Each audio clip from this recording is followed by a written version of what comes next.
Salut à toutes et à toutes, bienvenue sur ma chaîne. Et comme d'habitude, c'est moi, votre host, votre gars sûr, le Mike, le 66e héritier de Lokuto Shinken pour vous servir. Alors, j'espère que tout le monde va bien, j'espère que tout se passe bien dans vos vies. Moi, écoutez, ça va super. Alors, aujourd'hui, je vous fais une autre vidéo dans ma série spéciale Coupe du Monde avec les jeux à l'ancienne qui m'ont fait kiffer et qui me permettaient de faire la Coupe du Monde ou une compétition qui y ressemblait. Alors, vous vous rappelez la dernière fois, je vous avais dit que International Superstar Soccer Deluxe, c'était mon jeu préféré des années 90. C'était le meilleur. Je n'ai pas changé d'avis. Par contre, là, je vais vous parler d'un gros morceau qui était sorti en 96 et qui, techniquement, en vrai, est meilleur que International Superstar Soccer Deluxe. Vous l'avez deviné, de toute façon, vous avez vu la miniature. On parle bien évidemment de International Superstar Soccer 64, qui était donc sorti sur la Nintendo 64. Donc, le jeu sort en 1996. Juste pour remettre un petit peu de contexte, on avait donc International Superstar Soccer Deluxe sur Super Nintendo. Bon, vous avez vu ma vidéo, vous savez comment je le kiffe. Bref, revenons pas dessus. Il a été adapté sur PlayStation. Je vous ai pas fait la vidéo parce que ça aurait été un peu répétitif. Bon, le jeu a été amélioré, mais bon, c'est la même chose. Il est très bon. Je vous ai pas fait de vidéo, même si je l'ai fait aussi sur la PlayStation, que j'ai kiffé le jeu aussi sur la PlayStation. Mais bon, ça aurait été un petit peu répétitif. Là, par contre, on arrive sur la Nintendo 64. Donc, on est en 96. Nouvelle console ici. Hein. Donc, console 64 bits. Vous vous rappelez quand je vous avais dit dans mes précédentes vidéos que j'avais pris une claque dans la tête quand j'étais passé des jeunesses, donc Lego, les World Cup, à la Super Nintendo avec Super Soccer et son mode 7 qui m'en avait mis plein la tête. Là, c'est pareil. Là, on arrive sur la Nintendo 64. Alors oui, je sais, les jeunes qui regardent cette vidéo, vous allez me dire, oui, mais bon, les joueurs sont pixelisés et tout. C'est vrai, aujourd'hui. Mais à l'époque, les gars, vous ne pouvez pas vous rendre compte la claque qu'on a pris. Un jeu entièrement en 3D de football, mais c'était la folie. Alors, bon, comme d'habitude, hein, Konami n'avait pas la licence pour les joueurs. Du coup, bon, bah, c'est encore des noms inventés. Cependant, comme dans les autres jeux, hein, les joueurs ils sont de même physique, ils jouent au même poste, donc du coup, vous savez qui est qui. Et honnêtement, la qualité des jeux International Superstar, là, toute la série, est tellement bonne qu'au final, le nom des joueurs est secondaire. Alors ici, qu'est-ce qui se passe par rapport à la version International Superstar Soccer Deluxe? Bah, on repart sur les mêmes bases. En fait, si vous voulez, pour résumer, je peux vous dire, en fait, c'est le même jeu, mais sous stéroïdes. Alors, tout est plus gros, tout est plus fort. À noter qu'il y avait la version japonaise du jeu qui, elle, avait les droits de la J-League, donc le championnat de football japonais. Donc du coup, nos camarades japonais, eux, ils pouvaient jouer avec les vraies équipes, les vrais joueurs de leur championnat. D'ailleurs, vous allez voir si vous avez la chance de pouvoir jouer à la version japonaise. Bon, vous allez voir des noms des équipes, enfin surtout des équipes parce que les noms c'est écrit en japonais, vous allez voir. Bon, bref, vous allez voir des équipes qui ne vous parleront pas, c'est normal. C'est le championnat japonais. Au niveau du jeu en lui-même, que dire, franchement, tout a été amélioré de par la puissance de la console. Meilleur bruit dans le stade, on entend plus les supporters. Au niveau des actions, la palette de mouvements, de tir, de passe, de contrôle, de stratégie, tout ça, ça a été amélioré. Il faut savoir qu'au niveau des équipes, on repart sur la même base que International Superstar Soccer Deluxe. J'ai juste un doute, il me semble que mes amis marocains, là, mes gars de l'Atlas, je crois que vous avez zappé, hein, vous aviez été remplacé par l'Afrique du Sud, il me semble, dans ce jeu. Bon, de toute façon, on verra quand je prends ma partie, mais de mémoire, vous aviez sauté. Enfin bon, bref, le jeu très bon. Il y avait, comme dans les autres jeux, hein, le mode match, on va dire exhibition, pour faire un match rapide. Il y avait la mini-league, il y avait l'International Cup. L'International Cup, alors c'était un tournoi, j'oublie comment ça s'appelle. C'est pas un tournoi à élimination directe, vous voyez, c'est chaque équipe s'affronte, et puis à la fin, c'est les points qui déterminent. Et puis il y avait aussi C'était quoi? C'était World Series, je crois. Ou bon, de toute façon, on le verra dans le jeu. Et à l'intérieur, on affrontait. Par contre, c'était 70 équipes, hein. Il y avait. C'était du costaud. Enfin bon, bref. Donc voilà. Juste pour vous dire que le jeu. Enfin, c'était fou, hein. Je pense que la meilleure chose à faire, c'est que on va faire une partie. Et puis. On revient tout de suite après. On va se faire une petite partie, je pense. Ouais, comme d'habitude, je vais vous montrer séance de penalty, tout ça, et puis on va se faire ouais, peut-être une mi-temps ou jusqu'à ce que le premier marque, et puis on revient débriefer donc ce jeu incroyable, tellement incroyable que vous voyez, je sais pas quoi dire, sinon ça va rentrer dans les superlatifs, mais ce jeu était juste fou, donc la meilleure chose à faire, c'est de vous montrer de ce que ça valait. Donc on est parti pour International Superstar Soccer, pas de luxe, mais 64 sur la Nintendo 64. Je branche la console et on est parti. À tout de suite.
Et voilà, donc c'est parti pour International Superstar Soccer 64. Donc comme d'habitude, on commence directement par les pénaltys.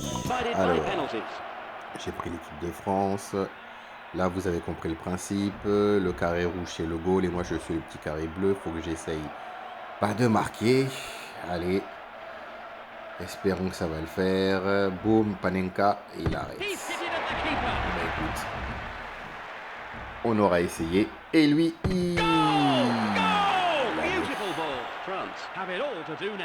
alors j'aimais bien le système de penalty là. C'était bam. Je sais pas où il est parti me la sortir celle-là. Et les gagnants c'était chaud. Et là, il la met. Donc là je suis en train de faire 1-0. Boum, il l'arrête encore. Et là je tombe totalement à côté. Et c'est perdu. Bon bah les tirs au penalty, j'ai fucked up. On va se faire un petit scénario maintenant pour que vous puissiez voir un petit peu de jeu.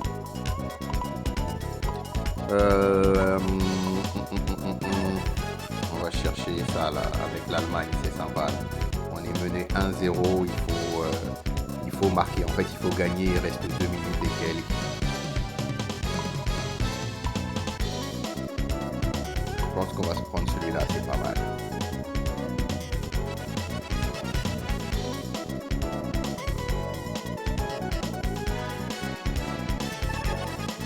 Là c'était l'écran, ça change pas, où on pouvait faire les formations, les changements. Le début du match, on va jouer à l'Euro International Stadium et c'est parti. Vous allez pouvoir voir le début du jeu.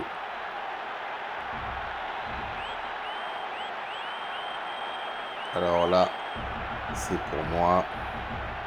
On va tenter de mettre un coup franc. Non.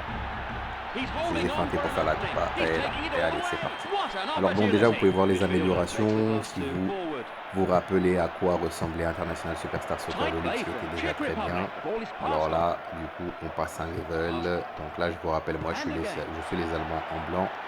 Face à la... C'est quoi? Je sais plus si je joue la Croatie ou la République tchèque. Je crois que c'est la Croatie qui sont en rouge. Vous voyez, le terrain est amélioré, le stade aussi.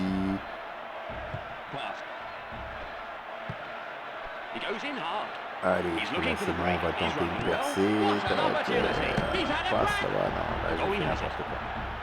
Alors, il me faut quelques secondes le temps que Que je reprenne la main hors jeu.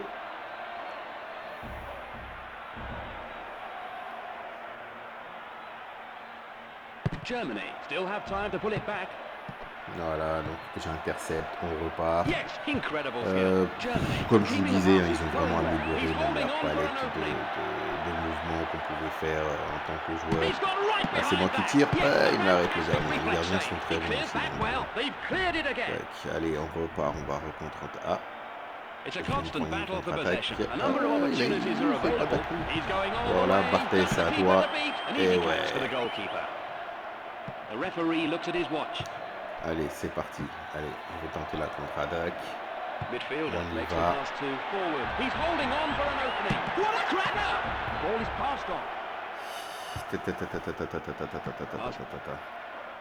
Ouais, le jeu il était technique quand même. Hein. Allez, il faut y aller. Boum. Ah, il me l'a bloqué. Les défenseurs, ils étaient partout. Les goals, ils étaient bons. C'est pas facile. Vous remarquez que je tacle pas. Et j'essaie vraiment de reprendre la balle le plus proprement possible. Je taclerai qu'en cas de danger immédiat. Parce que l'arbitre, il joue pas. Hein. Ça, c'est carton rouge, carton. Fait un tacle bizarre, tu prends un carton rouge direct. Alors, j'essaie de construire quelque chose. Allez, je me fais prendre le ballon. Boum. Allez, ça revient en contre-attaque. Là, j'y vais direct. Ouais. Et oui. Voilà la team. Est-ce qu'il y a quelque chose à rajouter? Vous comprenez pourquoi j'étais... bon. Le jeu est bon, tout simplement. Je ne sais pas quoi vous dire d'autre. Alors voilà, donc pour International Superstar Soccer 64, à noter, petite information marrante, qu'il y avait une version bootleg qui était sortie, qui s'appelait Ronaldinho Mondial 96. Alors, attention. Quand on dit Ronaldinho ici, on ne parle pas de Ronaldinho du Barça hein, ou de Paris. Non. On parle de Ronaldo. Parce qu'il faut savoir qu'au Brésil, au début, on l'appelait Ronaldinho, Ronaldo. Et d'ailleurs, pour différencier les deux, Ronaldo du Barça, on l'appelait Ronaldinho Gaucho. Juste pour la petite information. Donc, il y avait cette version bootleg que j'avais connue, moi, grâce aux émulateurs. Donc, en fait, ils ont...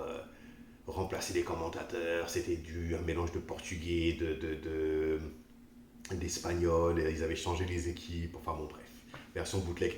Il y a eu, d'ailleurs c'est ça qui est intéressant avec la 64, il y a eu pas mal de versions bootleg de certains jeux, notamment pour moi, vous savez qui suis fan de catch, il y avait un jeu qui s'appelait WWF No Mercy, qu'ils ont remodelé, les gens étaient capables de faire des dingueries et... Parfois, il faut avouer que le remodelage était meilleur que la version originale. Mais bon, je m'égare. Revenons sur International Superstar Soccer 64. Donc, le jeu, voilà, vous l'avez vu. Il n'y a pas grand-chose à dire. Vous savez ce que je dis tout le temps. Enfin, ce que je dis tout le temps. Ce que Jay-Z disait, les hommes mentent, mais pas les chiffres. Donc, je suis parti vous chercher les notes qu'avait eu le jeu International Superstar Soccer 64, parce que vous allez peut-être vous dire ouais mais Mike, t'es pas objectif, tu kiffais le jeu. C'est vrai, mais là j'ai les chiffres. Alors, à l'époque, il y avait le magazine, ah oui, je sais pas si je l'avais dit, bah non je l'avais pas dit parce que je parle des chiffres maintenant, 1 million d'exemplaires vendus, plus d'1 million d'exemplaires vendus en Europe de ce jeu. À l'époque, gros succès. Donc, Game Rankings. Alors, ils lui ont mis 89%. Game Center, 8 sur 10. Edge, 9 sur 10. Electronic Gaming Monthly, 9.25 sur 10. Vous vous rendez compte? Mettez 10 les frérots. Famitsu, alors, il lui avait mis 32 sur 40. Ouais, 31 sur 40. Ouais. Game Informer, 9 sur 10. Game Fan, 96%. Game Revolution B+, eux ils sont malades. GameSpot, 7 sur 10. Ah, les gars, montez un peu, c'est du 8 ça, minimum. Hyper, 94. IGN, 9 sur 10. Nintendo 64 Magazine 92, Next Generation, la version US 5 sur 5, la version japonaise de Next Generation lui a mis 4 sur 5, et enfin Nintendo Power a mis 3,75 sur 5, ça veut dire 4. Bref, le jeu, comme on dit en anglais, ça a été critical acclaim. Ça veut dire que tout le monde a kiffé le jeu, il n'y a rien à dire, ce jeu est une pépite. Si vous ne l'avez jamais fait et que vous avez l'occasion de le faire, faites-le. Il est très bon. Alors, pour la petite histoire, il faut savoir qu'il y a eu 2 suites. Alors, la première, suite. La première, c'était International Superstar Soccer 98, qui est sorti sur la 64. Alors, bon, le thème, c'était basé sur la Coupe du Monde de 98, donc toutes les équipes qualifiées étaient présentes. De mémoire, la version japonaise au Japon, eux, ils avaient réussi à avoir les droits de la FIFA. Donc du coup, il y avait, il me semble, les noms de joueurs, ou du moins de certains. Il me semble qu'aussi pour la version américaine.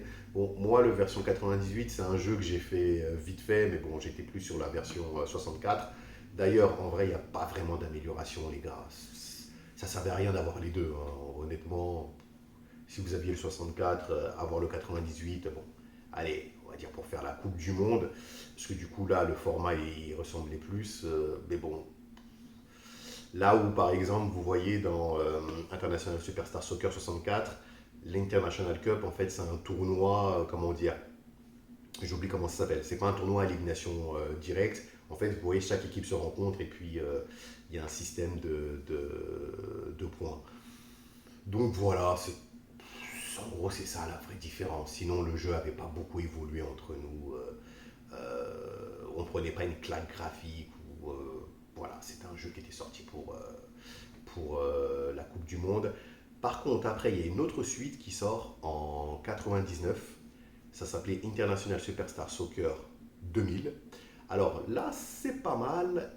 Konami, ils avaient signé un accord avec l'UEFA, ce qui fait que toutes les équipes affiliées à l'UEFA étaient présentes dans le jeu. Le jeu permettait notamment de faire la Coupe d'Europe. D'ailleurs, ça tombait bien parce qu'en 2000, il y avait la Coupe d'Europe. L'Euro 2000 est l'une des meilleures compétitions que j'avais vues de ma vie. À l'époque, les mecs, ils avaient mis dessus ce qu'on appelait la règle du but en or. En cas d'égalité, on allait à une prolongation. La première équipe qui marque gagne. Il n'y a pas de deuxième mi-temps de prolongation. Ouais, la première équipe qui marque gagne. C'était une dinguerie. C'était une dinguerie. Et c'est ce qui s'est passé en finale. C'était la folie. Et je me rappelle de 2 matchs. Il y avait le match France-Portugal. Un match chaud, tendu. C'était... Oh là là là là là là là là. Non, c'était chaud. Et la finale. Non. Et le but en or. Non, et l'équipe de France à cette époque-là, là, ils étaient intestables. C'était ouf. C'était ouf. Je me rappelle, on avait fait la fête toute la nuit avec mes potos. L'Euro 2000, dinguerie. C'était incroyable. Bref, donc, voilà.